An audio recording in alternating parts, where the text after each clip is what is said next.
Welcome to People I Used to Know podcast, a podcast where I interview people I used to know.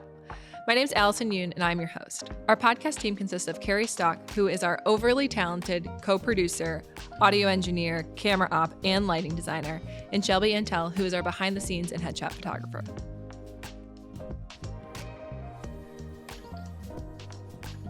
Today's podcast guest is David Root. David is a first AC here in New York. He is also a award-winning DP, which is a director of photography. He is our co-producer, Carrie Stock's best friend. David and I are college acquaintances. Thank you so much, David, for joining us today. Looking forward to catching up with you. Thank you for having me. Yeah, thanks so much. So to kick off our podcast, what I usually ask a guest is what they remember about us first meeting. You and I have always been acquaintances, but do you remember in college when we first met, or first memory of something that we've done together? Is it bad that I can't? No. I've blocked out so much of college. I feel like enough to I should bring it up next week in therapy. Okay, well we'll schedule what that means. We'll schedule a follow-up just offline about what that is. But I think I've been trying to look back and think the same thing, but what I remember most is you always being there. Not necessarily a memory of what we did together, but it was always you and then the group of friends that we had, Carrie, me. You would just everywhere we went, we were all together. And so it was interesting to see. And then I think the more memories I have of you are actually here in New York. So we both moved to New York around the same time. I moved with Carrie and another friend of ours, and then I moved out sporadically after actually our first roommate moved out, and Carrie kept the apartment, and you moved in immediately after. So we almost lived together because you didn't even move into my room. You moved into the other room, but we just missed each other for a bit. Yeah? Yes. Do you remember that tracks. time? Can confirm. Yeah. So I guess I'd love to hear about your time in that apartment. It was the one in Crown Heights. We're skipping ahead a bit. Well, first of all, you just reminded me that I came to Michigan State in 2013 as a 21-year-old who spent 3 years in community college because I somehow graduated high school with a 1.8 GPA, which I didn't think was possible. That's crazy. I know. Insane. Someone put a word in. I don't know what happened. They were just can he leave? Yeah. They were please. God. So I went in as a 21-year-old and I didn't know a single person. I came from sort of a writing background. I thought I wanted to do poli-sci or journalism. And I ended up going in and being okay, I'll join the State News because I had a year under my belt at the community college newspaper. And I went in, I submitted what I had written. I had actual published work, which I thought was a leg up, but I never even got a callback or anything. So I went into Michigan State rooming with 3 senior frat boys that were all best friends. And then I just showed up. They literally told me, we thought we would just have a spare room. No one will possibly take this room. What kind of crazy person would do that? Just totally blind. And I was hi, I'm David. I'm here to take the room. And the most different human being you could possibly place in that room. A little bit. We had, what did we have in common? We had FIFA 14 in common. We like to play that. I grew to a few of them, I would say, especially this guy, Brian, who was a DJ, and we commiserated a lot about music. But at any rate, so I went in blind. I had no friends other than them. I basically had 0 friends. I was in a journalism track, the 101 of journalism. For that first semester, or really that first year. So that first semester I had basically no friends. And then miraculously I found out about this little thing called Telecasters. So we had Rosie on the podcast. So we know a bit about Telecasters. Right. Yeah, but go on. So yeah, spring came along and I was okay, I'll try this out. This sounds interesting. And I tried out for a few things. I had a very embarrassing, I remember Giraffe House was one of the things. And I thought it would be a really funny idea to pretend to take a phone call during my interview as a bit. It did not go over well. They didn't understand. No. I looked up expecting laughs and they were just they were this kid yeah doesn't get it. So bad start there. but I ended up getting in as a writer in Sideshow. The Sideshow. Oh my gosh. I forgot. Yeah, Sideshow. I got in as a writer at Sideshow. Yeah, I couldn't even say it. No, it was fun. So at any rate, that must have been around when I met you. What show were you in? Well, I didn't start until, oh my gosh. No, that would have been the same time. We would have been there at the same time. I would have started spring of 2014. 2014. Yeah, but I was on Giraffe House in the show. So I think we were always like in the you were same realm. Were you at that audition? Do you remember that? I don't audition for things. It's okay. People but you could have been one of it. the people, the bull pit. No, because I wasn't on it. Yeah, I would have been auditioning the same time you were. But I may have auditioned, but I usually like, I'm going to wait till you finish that. Hydro Flask. That's for Carrie. But I usually will weasel my way into getting to know somebody. And then I will be like, hey, by the way, I want to be a part of that. What do you think? And so I think that's what I did. I probably did audition, but I also like figured my way out onto how to meet people and like get my way onto shows. I don't have that skill. No. I definitely just auditioned and hope for the best. You are the real deal. I've gotten myself in some sticky situations. Like, to sidetrack real quick, I was in high school and my friends were all in marching band. And I have never played an instrument in my life. Like Aries on the first podcast mentioned I played guitar. That was probably like 3 practices that I ever did. Like, I never learned how to play guitar. And so I wanted to be in the marching band. So I told the marching band teacher who had my brother for 4 years that I would learn trumpet in order to join the marching band. And then he let me join the marching band and I never practiced ever. And so the like end of year chair test, he was like, I need you to do your chair test. Yeah. Cause we did like marching band and nothing was like practice. I actually played cymbals in marching band, but like, nice. I guess it's concert band, but like concert band, I was supposed to learn the trumpet. I think I practiced like twice and I was like, this sucks. This is hard. Didn't practice again. And then we did our chair test at the end of the year and he was like, play. And I was like, I can't play. It's like a very solid memory. And he's like, you have to play. And I was like, and then nothing came out.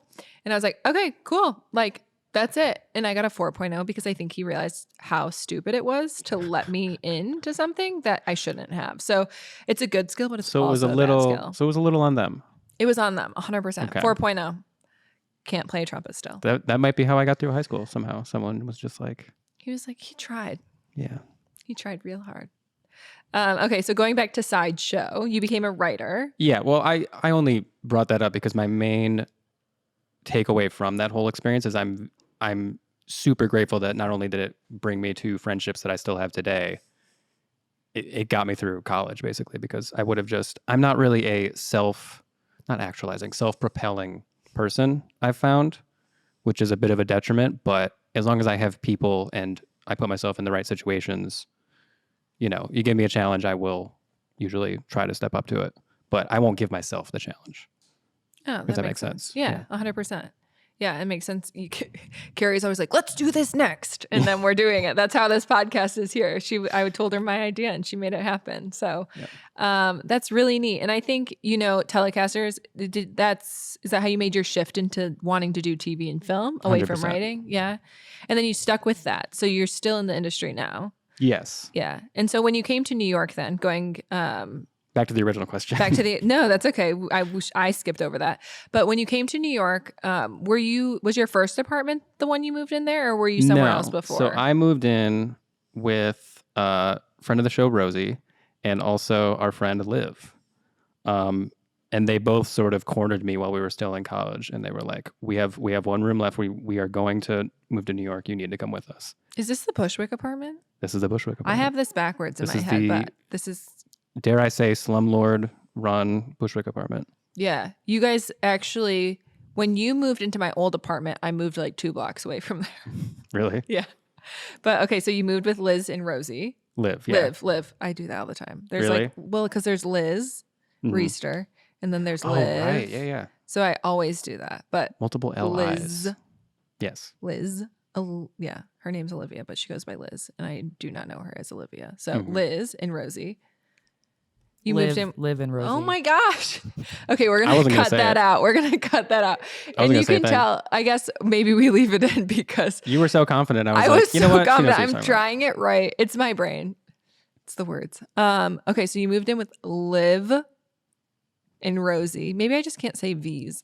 And you moved into the Bushwick apartment. Mhm. And how did landing in New York start for you? I would say I credit. So it was August 2013, 16. 2016, correct. I have a distinct memory of, number one, I came in a U-Haul. I came alone. It didn't have cruise control. So it's a drive I'm used to now because I go back home like 2 or 3 times a year. Mm-hmm. But at the time that was a learning curve. And then I have a distinct memory of cresting the Verrazano Bridge after sitting in a toll booth traffic for about 45 minutes. And as you crest it, if you look the right way, you can see the entire city, all 5 boroughs, basically, other than Staten Island behind you. And I immediately had an anxiety attack because there was no going back. I was there. And then I was here. And that was it. Yeah. And I basically came knowing that I had an interview. I had one interview for a rental house technician job. And it was basically all riding on that. Like I was pretty confident I had the job, but I just had one more interview before I fully had it. And that was going to happen 2 days after I showed up. And you got the job. I got the job. Oh, okay. Because otherwise, then we would have had just another thinking anxiety attack that moment. Yeah. And it's funny because that job wasn't what I expected it to be, but at the same time, it introduced me to who is one of my closest friends, a guy named Jonathan, who is a director of photography who hires me and also entertains me and, supports Gives you me a good time. as a friend. Yeah. Yeah, So yeah. it all worked out. It was worked out. worth it. That year, that 11 months of difficulty and managing expectations worked out. Yeah, that's really neat. I remember because we haven't spoken so long, I was like, does David still work at the rental house? And Carrie's like, literally not since we got here. And I was like, oh, that makes sense. Yeah, I left the moment I had an opportunity to, which is, I think that a lot of people end up doing that. And yeah, I'm just really happy that I met at least 1 or 2 people there that I now, work with.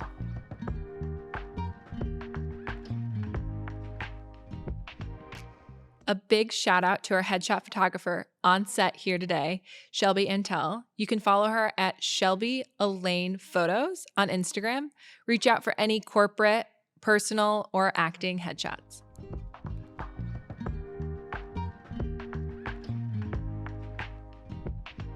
Yeah. So I think the podcast is focused on relationships, whether, it's reconnecting or how they go about. So this is an interesting spin of things of how you worked somewhere where you ended up making relationships that continued your career down a path.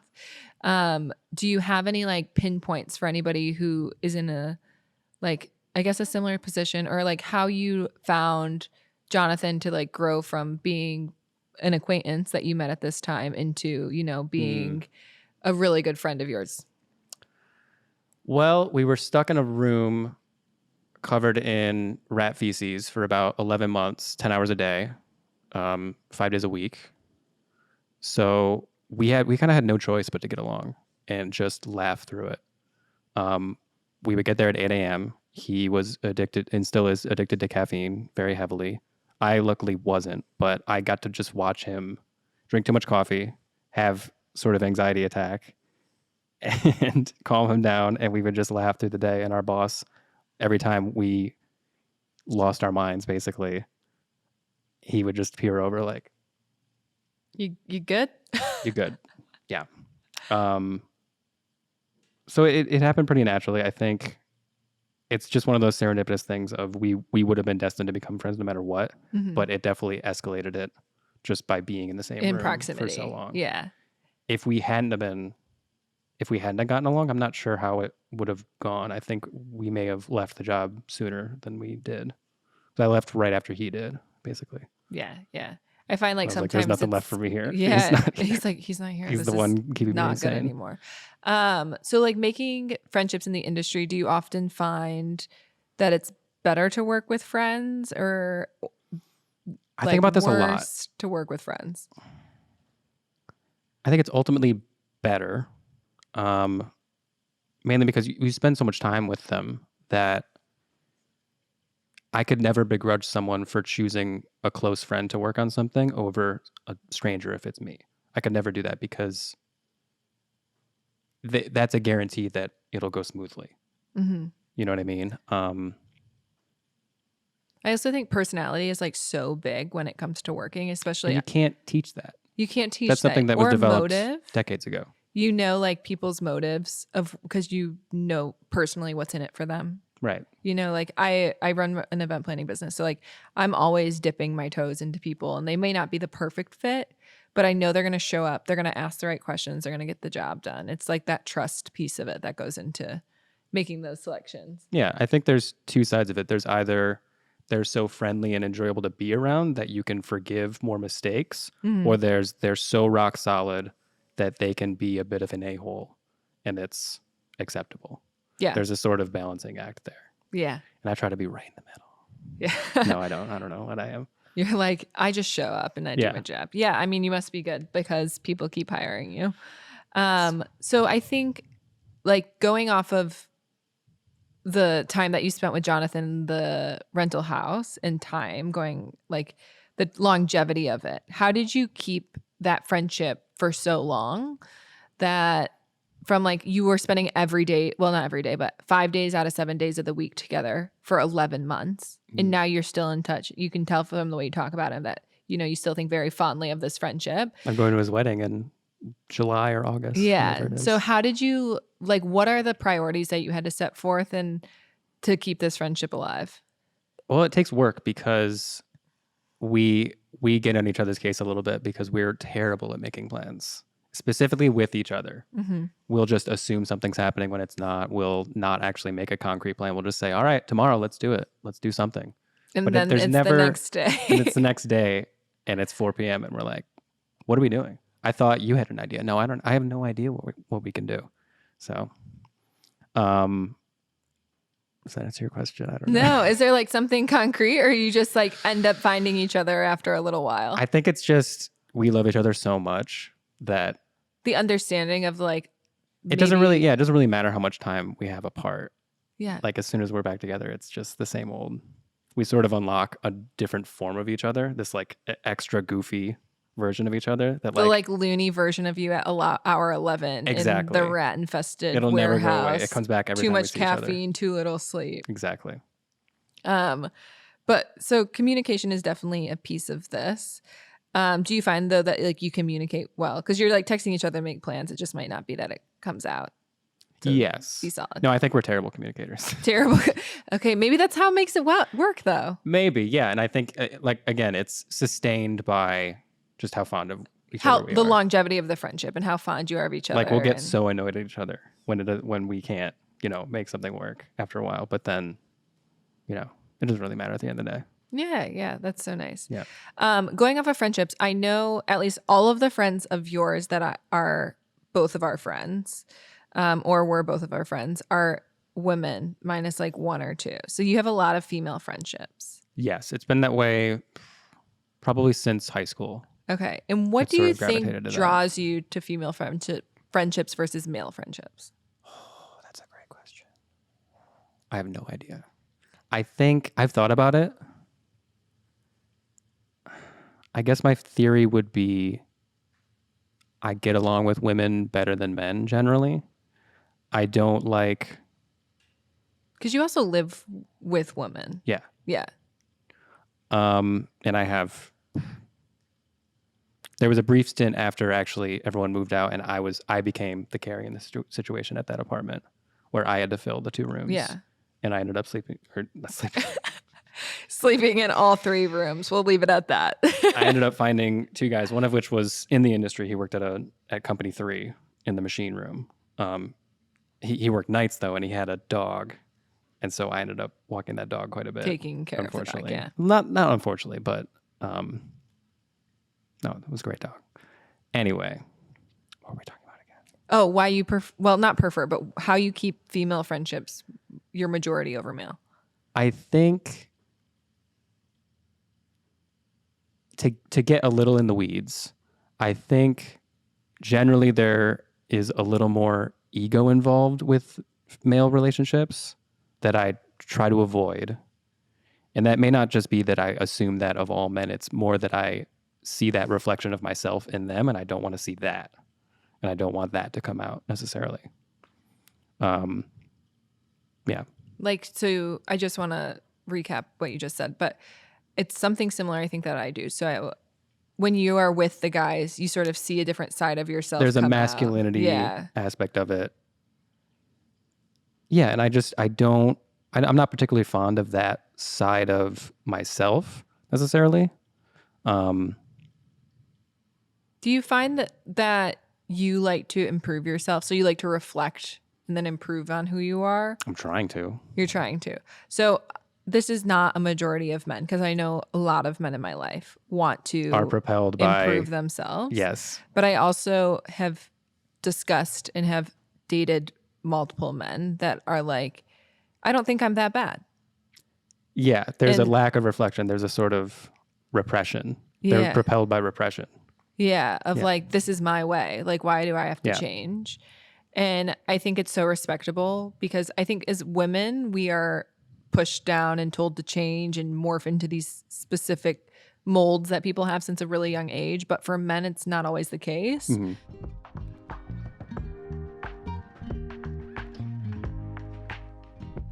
We don't have any sponsors for this podcast episode, but I'd love to tell you about Panera Sip Club. I'm an avid Panera Sip Club member. If you ever want to become a beverage queen, you can always join Panera Sip Club. I can go to Panera every 2 hours and get a drink, a different drink. I also can go to Panera and just get a drink and not actually think about paying anything, because it's a monthly fee. Girl money. So if you want to join me, you can always join Panera Sip Club. You can hang out with me at Panera. We can eat the bagels together, and it'll be a great time. So shout out to Panera. If you'd like to sponsor People I Used to Know, you can reach out to peopleiused-to-know-podcast@gmail.com.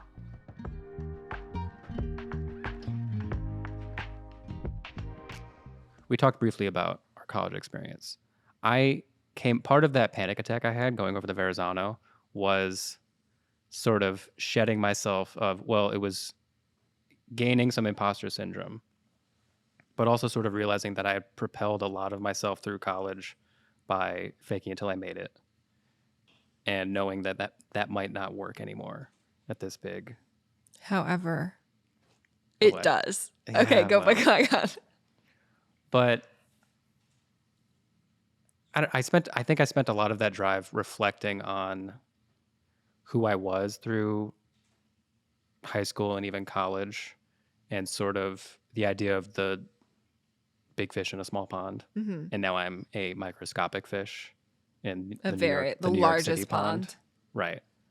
And yeah, I think I was just afraid that whatever I had learned wasn't going to be enough, because I had propelled myself through that by just relying on my ego. What's crazy though is, like, I remember you being like the best. Like, you may have acted like you faked it till you made it, but like, you knew so much. And I don't know if it's because you loved it and you wanted to learn. I definitely dove but that's what straight in. that's what it looked like from the outside. Is like, it was always like, David can do it. Like, David does it the best. David can figure it out. Like, you were very good at all the technical aspects that we were doing, and you could do any position that you needed in like the groups and the recordings. Thank you for saying that. I will say my weakest point was lighting, and I realized that sort of on my way out of Michigan, with a few projects where I was legitimately asked. Up until that point, I was like, okay, I understand the camera, I understand where to put it to sort of tell a story, to magnify what I'm trying to say here. But the lighting aspect, I had always relied on talented gaffers. And then the one day I didn't have one, I was completely lost. Mm-hmm. Completely lost. That's why you go one area. Yeah, exactly. So, and I think part of that is why I gravitated towards strictly camera, especially coming into New York City.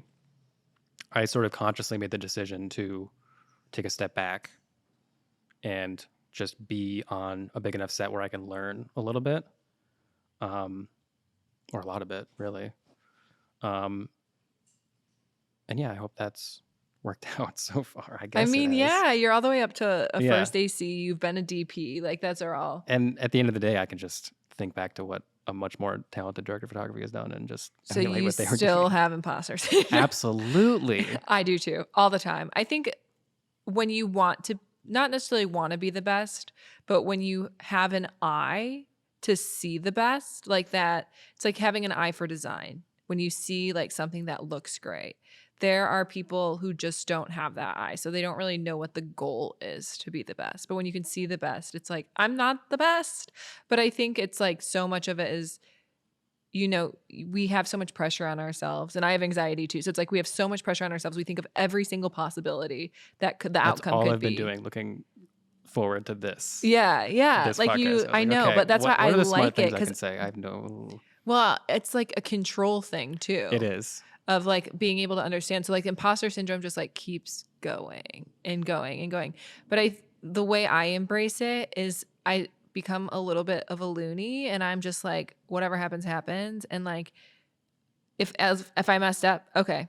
Like with anxiety, like I could come on these podcasts and I can interview whoever, and I could be like, David, what is the worst quality about me? And like, we don't know each other super well for you to say that now, but I think it's just like so interesting to like have those possibilities that anxiety gives you, but also in therapy, I've been trying to work on like how it can be improved.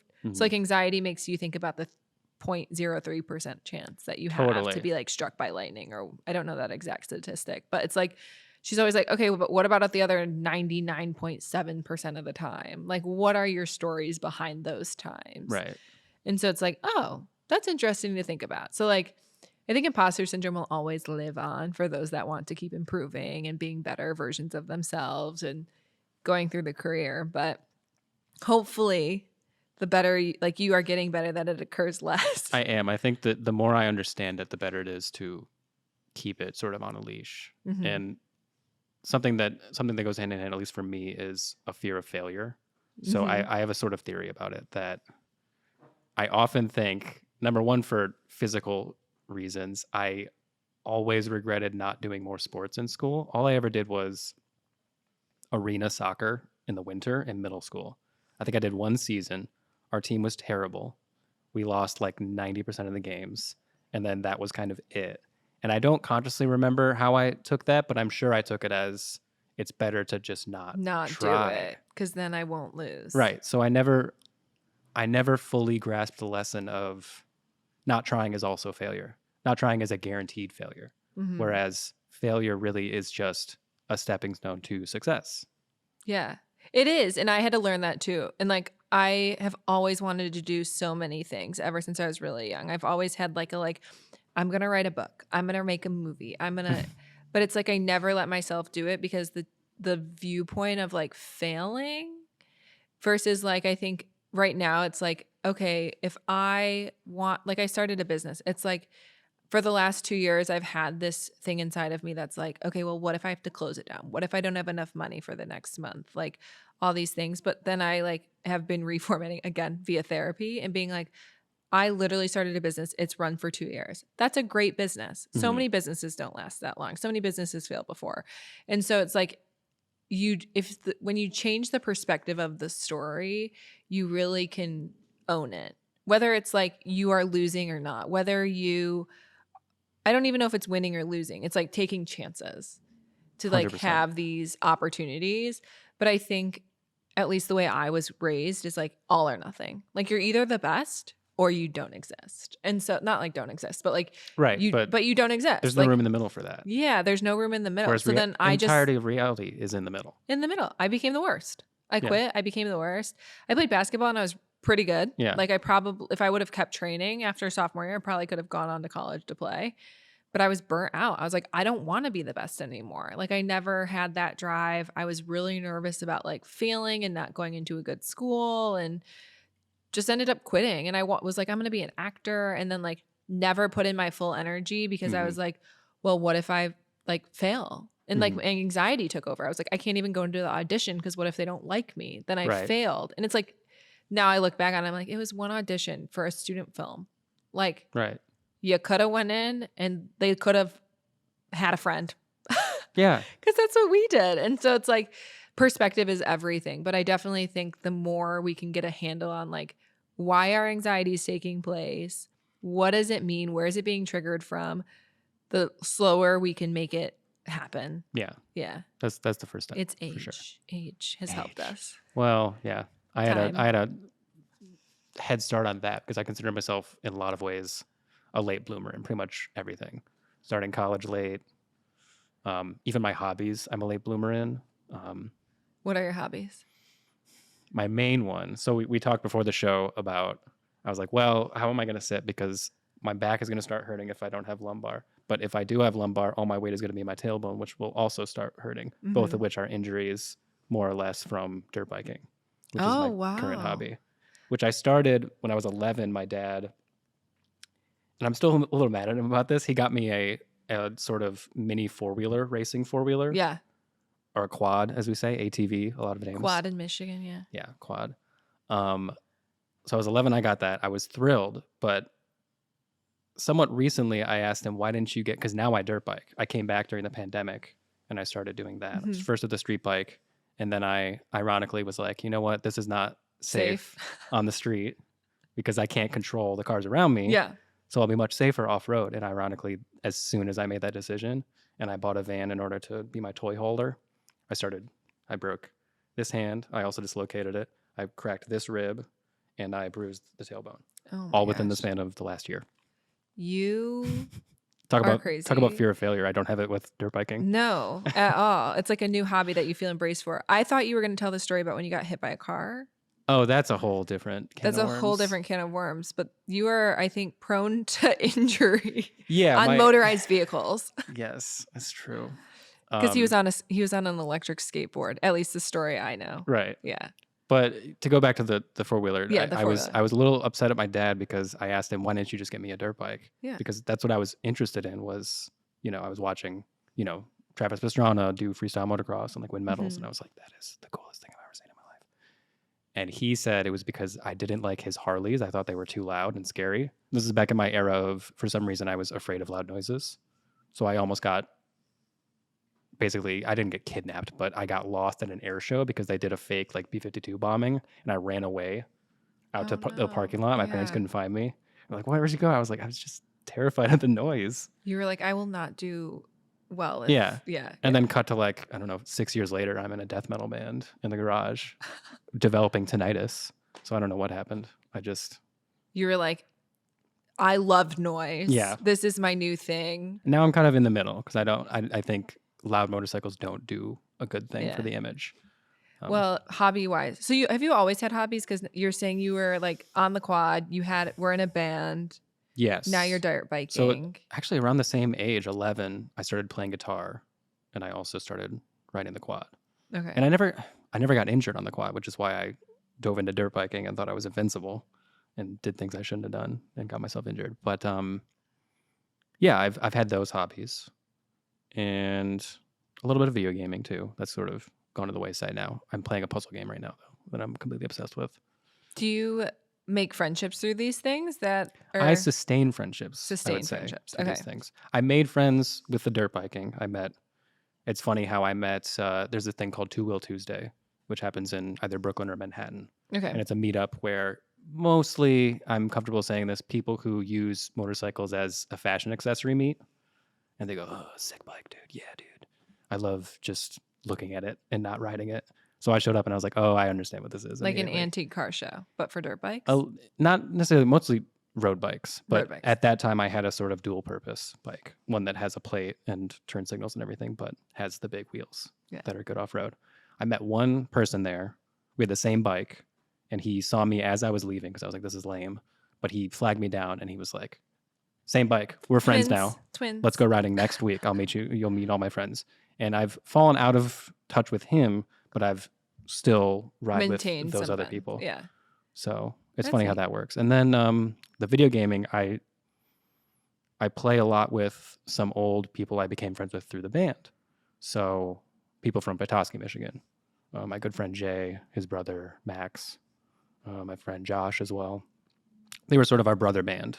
Mm-hmm. So, and ironically, me and Jay got along very well because we fit the exact same mold within the band, which was the person who had all of the resources. They had the we had the band practice space. We had the vehicle to get us to shows, and everyone else was just the other bandmates. And we often commiserated about feeling underappreciated in our bands for how much we did. Well, I'm sure no one else even realized because they were young, or maybe they may have realized, but we just felt underappreciated. Yeah. So these friendships cross over. Yeah. I was gonna ask if you ever bring like another friend into one of these hobbies or one of these groups. Yes, absolutely. Yeah. It's my favorite thing to do. Other than having a birthday party where my different sects of friends sort of merge and talk to each other. That's my favorite thing about birthday parties is just watching them just drinking and like, these are my friends becoming That's friends. like so many people's worst nightmare. Like, oh, it's great. So many people's worst nightmare. I can't even tell you. Like, I have friends who will not have a birthday dinner because they are anxious or nervous about their friends meeting their other friend group. So tell me more about why you love this. What's the fear in that though? And like what your enjoyment is. If they're all friends with you, there has to be at least one common denominator. I can just jump in here and say, as someone who worries about that, I think it's more about being worried about being left behind because you're not good enough. Oh, interesting. Oh, but everyone's there because they love you. I am the Maybe same way love as someone you. Else more. I throw a birthday party. Actually, I haven't That's thrown deep. it in a I'm while. Scared now. Thank you for introducing that anxiety to my life. Yeah, but everyone's there because they love you or they wouldn't show up. So like you are literally the spotlight of the night. However, I don't like being the spotlight. So a couple of years ago, as Carrie knows because she was there, I went around a table of 14 of my friends and told them why they were there and they were invited and why I loved them. And it was the best thing. Yeah, everybody has assigned seats too because I like friends to meet specific people. And Carrie's seatmate was a good one. They still talk about each other. I mean, they're not friends outside of being my friend, but like they were a good seatmate. I know who will converse with who. I did make a mistake that night, but it wasn't on purpose. What was the mistake? I must know. Just one of my friends wasn't as open. Well, one of my friends made a comment about like dietary restrictions, and the person they were sitting next to was like, "That's rude." And I was like, "Ugh." But they got to know each other at the next birthday breakfast because the first one was a dinner, and they were like, "Oh, they're not that bad." I think it's just like they don't know each other. Situations. Yeah, first impression situations. They don't know each other. Not They're ideal. also, I think, a wall is down because they all know the birthday person. Mm-hmm. So they're like a little bit friendly already, you know? You're like, oh, we're all here. We all know each other. Like we're good friends. And so they're like walls down a bit. And then they're talking and they might say something that's like a little out of context, out of line. And people don't realize they don't mean what they're saying. I'm afraid of that for sure. I'm always afraid of that. Yeah. But that's, I think, a normal thing. Yeah. Yeah. So I remember in college, back to college. But I remember in college, you had some good friends that were in our group of friends. One of them's named Emily, and another one's named Tony, and a few other people. Oh, yes. Do you stay in contact with these distance friendships, or do you have any distance friendships that you do stay in contact with? Just like the distance, does that like end a friendship for you, or are you able to keep it sustained? Because I know with gaming, because my brother is a gamer and he has lots of friends all over the country that he's gamed with. Mm-hmm. And they like will go on road trips and they've done LAN parties way back when. But like some adults don't game. So you don't have that connection where you like get on and you can stay involved in somebody's life or in an activity. And instead for people like me who don't have that, it's always like, when do I reach out? When do I catch up? Like, have you been able to sustain those friendships or have they on and off, I would say. The last time I went back to Michigan, I actually ended up staying with the Emily you speak of. Oh, yeah. Just to sort of, because I was driving alone all the way. It was 15 hours. So I was like, you know what? I could make it, but I shouldn't. Yeah. And then she ended up inviting Tony over and his husband. It was a lovely evening. I love that. I know. And it's funny to like, I was thinking about that sort of during that visit of, you see these people you haven't seen in years and years, and you revert back to who you were when you were with around them all the time. And it's a weird feeling because it's either you like that person or you don't like that person. And how do you do you bridge your those version of things? yourself? Right. Okay. Yeah. But yeah, it is hard because Carrie and I's one of our best friends, a guy named Brock. He decided to move, rightfully so, all the way to LA. Yeah. A lot of our friends, it was either LA or New York. Yeah. And it takes work to sustain the relationship when you're 3,000 miles away. Yeah. But if you want it to work, it's going to work. Yeah. For me, I travel a ton for work. And so like for those types of relationships, I'm in LA 3 to 4 times a year. And so it's like easy for me to text them and be like, hey, let's get dinner. Let's get lunch. They're not an everyday friendship, but they are like the friendships that I want to put time and effort into. But I think it is so like even with time difference in the industry, like that we all work in is the entertainment industry, whether you're an event planner, you are an AC, the on time set times can be so rough to keep a friendship like connected and finding time. So it's definitely difficult. But yeah, it's crazy because you're mentioning Brock and I only see Brock afar on like Instagram and Facebook, but he would be a great candidate to sit down here. And he really would. He would steal the show. Yeah, he's a show stealer. He's also, I think, from the last time I saw Brock, which was probably when we were in college to now, I know his life has changed crazily in like a really amazing way. So maybe we'll have Brock on here soon. That'd be amazing. But yeah, from being a young adult as we were in our early 20s at Michigan State into like who you are as a full adult, how do you feel like your friendships have changed and adjusted? Or are you the same? I hope I'm not the same. I have a strong theory, and Facebook reminds me of this very often when it says, look at this post you made 10 years ago. And you look at it and you're like, I hate everything Mine about are always who that like, person was. I loved today. It was so sunny. And I'm like, mine is always all caps, screaming about something. And then you go to the comments, and it's a bunch of my comments replying to people that either I've blocked or they've blocked me. And I'm like, oh no, I don't even remember what happened, but that's so embarrassing. Anyway, I have a theory that you should always look back 3 or 4 years and cringe at least a little bit at who you were. Otherwise, you're not growing enough. I love that. I've never heard that, but I feel like I want to do that. And I do that sometimes. One of my golden rules. Yeah. I think I sort of look back on 2020 though, and I was like taking care of myself. I'm an introvert, although most people don't think I am. I thought you were an extrovert. Most people do. Yeah. But I like really love being alone and like recharging alone. But in 2020, I like took so much time alone to sit and recharge and everything. So I actually recently last summer was like, okay, like what can I do because I'm not liking where I'm at? Reflect on 2020 and how I really enjoyed that alone time and build that in more. And like, although I love my friends and when I'm in New York, I want to see them all the time. If I'm busy and I'm working a full day, I will not try and schedule anything after. Like I'm like, I need to go home. I need to rest. I need to read a book. I need to order in dinner or like eat leftovers and sit down. But I used to not be like that. I feel like the older I get, my friendships change because I realized I have to take care of myself to show up for my friends, which I didn't always do. But I've definitely like focused on that a bit more. But it's so interesting, like reflecting back. I do reflect back, but I've never been like, I need to see the cringe and like remember what I wanted to change. No, I don't seek it out, but it shows up. So Carrie just mentioned that friendships are a reflection of who you are at that time. And a decade ago is when we were in college. And I do think that who you're describing is like all caps and, posting all these things. That is the energy you gave off. Yes, propelled by ego. Really. Yeah. Truly. I don't really think fondly back to that person I was for a few reasons that we probably shouldn't go all the way into the weeds about. But yeah. Yeah, it's something I think about a lot. Yeah. I think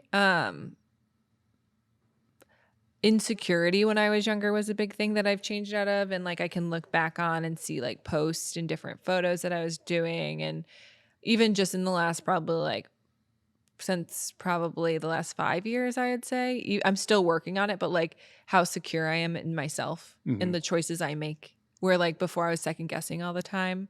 And I know in college, like when we were in Telecasters and everything, I know everything. I'm the best. I know it better than everyone else.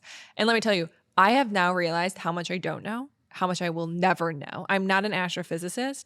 Anything about Physics, I cannot tell you. I could read an article and maybe quote it, but who knows if that like article I'm interpreting it in the way that it needs to be. So I think like for me in those early 20s and like even before that, probably like I would say actually maybe just early 20s. I think before my early 20s I really second guessed most decisions, but in my early 20s I was like, I know everything. No one can stop me. Like I deserve the best. I am the producer. And I had an imposter syndrome once I got to that position. But I was like cocky enough to get there where like now I'm like, okay, well, I don't know that. And I will like not afraid to tell anyone. Right. I want to learn. So if I don't know it, teach me. Do you think it was a sort of, I think for myself, I can speak for that. It was definitely a defense mechanism of like, okay, I'm in charge, so I have to seem in charge. And part of what I thought that meant was Knowing not everything. necessarily, well, not even that, just when I look back, I don't like how I treated people when I was in charge. Like when I was a director of photography, I was like, it's my way, the highway. I didn't let people introduce their ideas necessarily because what if it was better than my idea? You know what I mean? Little things like that. Yeah, definitely. I think it was like, if I'm not doing it right, then I'm not good enough. Right. And it's like, that's not the case at all. Like I learned from an old boss of mine who would always be like, okay, like this is the way I like to read it, like a document. And she'd be like, but how do you need it? And like, I think we've both learned a lot from each other. We still work together. I freelance now, but it would be like, okay, so this document, we both need to be able to read it, but what do I need to read and how do I need to interpret it and how do you need to read it? And like learning how to communicate that properly is so important, where I think when I was that young, I was like insecure that somebody would second guess me and I wouldn't be good enough. And then somebody else would sweep in and take my position. But like most people don't want that much responsibility. right. And so like it's an anomaly and I should have been like, I mean, I don't know what I should have been like, but I was like, you don't need to worry because no one's trying to take your spot. Right. Yeah, for sure. And I think that just reminds me of the sort of mindset I went into New York City with, which was, it wasn't just taking a step back in order to learn more. It was taking a step because I was afraid of becoming the person that I was when I was in charge. I was like, that's not going to fly nearly. It didn't fly well then, and it's certainly not going to in New York City. So putting our egos aside. Yeah, I think in New York it's important to start from the bottom up. Too. Yeah. It's terrifying in a different way. Yeah, yeah. But we're better for it. Hope so. We hope so. Yeah, so we've talked a lot about friendships and how things have changed, but I think one thing we can take away from this one is how much we've grown, but especially you have grown. You seem like, I know, very calm and more confident. I'm bracing for this. I don't like compliments, I think. I don't like compliments either. Yeah. Like, just take it. Just take them. It, you asshole. Take it. You are great. Yeah. But you seem very calm and relaxed and confident. And I think, the last time I saw you was probably like a year or two but you were into New York. But it's a front that you're passing, whether it's like who you always are or not. But I think the last time I saw you, you still had like that, like, I gotta get it. I gotta be the best. I gotta be good. I gotta win. And that, not that it's a bad thing. I think a lot of that gets you far in life. But like, I also think learning from my past and having a same mentality, the calmer I am, the more authentic person I can be. Sure, for sure. Yeah. Well, thanks for having this conversation. I really appreciate your time. Oh, it is over. Okay. We're going to hit time on the podcast. But I appreciate you giving your time today and just being transparent and having all these discussions.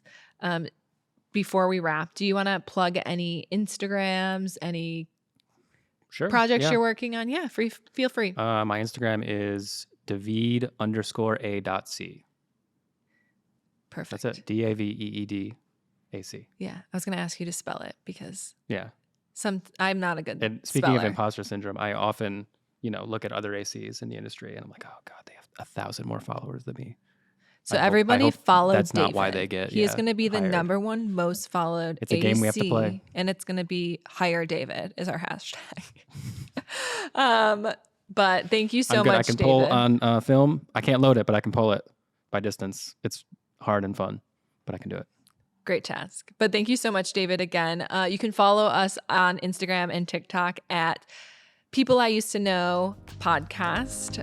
But thank you so much. We really appreciate it. Thank you.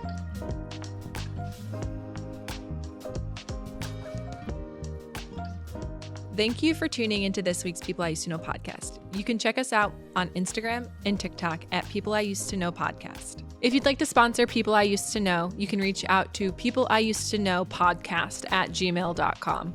This podcast is brought to you by ADWM Productions, a boutique event agency that can help you with any of your event needs.